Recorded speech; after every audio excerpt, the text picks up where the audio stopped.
आप देखिए, बिहार के मुख्यमंत्री नीतीश कुमार, जिन्हें लेकर पाकिस्तान तक हंगामा मच गया है।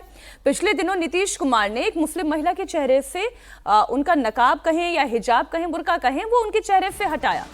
इसे लेकर पाकिस्तान में कट्टरपंथी भड़के हुए हैं। बड़ी खबर यह है कि पाकिस्तान में मौलाना से लेकर हुक्मरान तक हिजाब खींचने को लेकर भड़के हुए हैं, नीतीश कुमार की निंदा कर रहे हैं। पाकिस्तानी मौलाना मुसलमानों से अपील कर रहे हैं कि वो नीतीश कुमार की निंदा करें।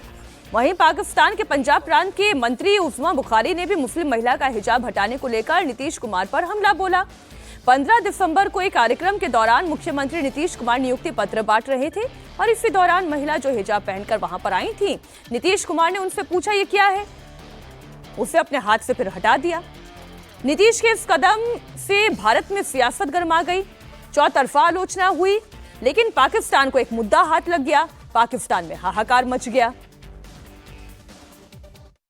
मैं जो बिहार के वजीर आला ने एक बहुत गंदी, घिनौनी और घटिया हरकत की है कि एक बापर्दा खातून का हिजाब खींचा है उसने एक तकरीब के दौरान, उसके ऊपर एज ए मुसलमान औरत, और एक जो है वो ऐसा मतलब शहरी होते हुए जिनके जो ये मैं समझती हूँ कि ये नकाब जो है ये भारत की डेमोक्रेसी के मुंह के ऊपर से खींचा गया है। डेमोक्रेसी के मुंह पर से खींचा गया। ये वो लोग हैं जिनके खुद के यहाँ डेमोक्रेसी का डी नहीं है।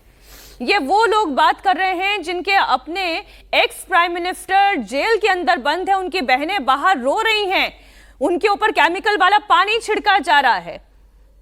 वो तो आपकी अपनी हैं, वो तो खुद मुसलमान हैं, उनके तो नकाब भी है, हिजाब भी है, बुर्का भी है, उनके ऊपर क्यों केमिकल वाला पानी फेंक रहे हैं आप अवधेश जी? ये क्यों नहीं पूछा जाता? नहीं, वो तो ये डेमोक्रेसी बताएंगे पाकिस्तानी? नहीं, वहां 15 अगस्त 1947 के बाद से जो अल्पसंख्यकों को हिंदुओं के मंदिर तोड़ के उस पर शौचालय बनाए गए, उनके साथ जबरन निकाह किया गया, और धीरे धीरे आज हिंदू जो है 12%, 10%, 8% होते हुए हिंदू और सिख 1% तक सिमट गए हैं। उनके यहाँ ये है, और कितने लोग खड़ा हुआ बचाने के लिए, जो मोहतरमा बोल रही है, तो वो एक अलग पक्ष है।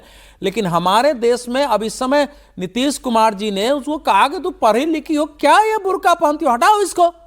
अब ठीक है, वो उस पर हमारे देश में बहस हो सकती है, लेकिन वो कोई मजहब का अपमान थोड़े कर रहे थे। हमारे देश में सेकुलरिज्म के नाम पर यही होता है कि अगर हम हिंदू महिलाओं में पर्दा प्रथा के विरुद्ध थे कि महिलाएं पर्दा क्यों करी, उनके खुले होना चाहिए, उनको वस्त्र खुला पहन के चले, लेकिन एक मुस्लिम लड़की को एक बुजुर्ग नेता कह रहा है, मैं उस तरीके से असहमत हो सकता हूं। लेकिन हमारे देश का इकोसिस्टम इसको उठाने के लिए तैयार नहीं है। वो कहां है भाई? आज उठो ना। वो तो सेकुलर चेहरा है ना, केवल नरेंद्र मोदी के साथ चले गए हैं और सरकार बना रहे हैं, इसलिए उनको इस समय खलनायक बना दो। अब उन पर फतवा जारी हो जाएगा, मैं कह रहा हूं। अरे नीतीश कुमार, विनोद जी, नीतीश कुमार कौन है? नीतीश कुमार वो हैं जो सबसे ज्यादा महिलाओं के साथ खड़े रहने वाले व्यक्ति हैं। अगर शराबबंदी की तो महिलाओं के लिए की, अगर एजुकेशन बेहतर बनाई तो महिलाओं के लिए की, साइकिलें दी तो महिलाओं के लिए की। आज एक उनके तरीके से मुझे घोर आपत्ति है। इस तरह से हिजाब नहीं खींचना चाहिए था, ये तरीका ठीक नहीं था। आप अपनी जो भी भावना थी आप कह सकते थे, बोल सकते थे, लेकिन आपने ये किया, ये तरीका गलत था। लेकिन आप नीतीश कुमार के ऊपर जो चिपकाने की कोशिश कर रहे हैं ना कि वो महिला विरोधी है, क्या वो महिला विरोधी है? नहीं, देखिए, दोनों अलग चीजें हैं। एक मुख्यमंत्री के रूप में नीतीश कुमार ने जो काम किए महिलाओं के लिए, निश्चित रूप से सराहनीय काम किया, उसमें किसी को कोई आपत्ति नहीं है। लेकिन जब नीतीश कुमार ने विधान परिषद विधानसभा में एक बयान दिया था, याद करिए, वो महिलाओं को लेकर के कितनी आलोचना हुई थी, कितनी निंदा हुई थी। लेकिन तब नहीं, उसमें भी एक पक्षी नजरिया था। उस वक्त निंदा करने वाले दूसरे खेमे के लोग थे जो उस वक्त विपक्ष में थे, और जो उस वक्त नीतीश कुमार के साथ थे वो नीतीश कुमार का बचाव कर रहे थे। आज नीतीश कुमार का बचाव वो कर रहे हैं जो नीतीश कुमार के साथ है, और निंदा वो कर रहे हैं नीतीश कुमार के खिलाफ है। ये जो हमारा सिलेक्टिव अप्रोच है ना किसी भी घटना को लेकर के, ये गलत है। घटना अपने आप में गलत है, उसकी निंदा की जानी चाहिए। वो करने वाले चाहे नीतीश कुमार हो चाहे कोई भी हो। नीतीश कुमार का महिलाओं के सशक्तिकरण में योगदान है, उसकी सराहना होनी चाहिए, लेकिन इस घटना की निंदा होनी चाहिए, क्योंकि ये घटना एक मुस्लिम और हिंदू का सवाल नहीं है। आप नहीं, किसी लेकिन सर पाकिस्तान का एक पाकिस्तान इस्लामिक मुस्लिम डॉन का- कह रहा है कि पाकिस्तान उसको पाकिस्तान सजा बात ही दे, नहीं कर रहा। भारत नहीं, सजा नहीं, दे। सर, मैं क्योंकि पाकिस्तान को नहीं ला रहा हूँ, पाकिस्तान से पाकिस्तान को जुड़ी नहीं ला रहा हूँ, मैं तो अपने भारत की बात कर रहा हाँ, हूँ। लेकिन- पाकिस्तानियों को हक नहीं है निंदा करने का, पाकिस्तान को इसको इस्लामी मुद्दा बना दिया गया है वो ना। पाकिस्तान वही- तो वही- बनाएगा, वो तो बनाएगा। समस्या वहाँ है। नहीं, पाकिस्तान तो बनाएगा। हाँ। पाकिस्तान तो वो जो मंत्री था मध्य प्रदेश में जिसने हमारी कर्नल सोफिया कुरैशी को कहा था, उस पर बनाया था मुद्दा।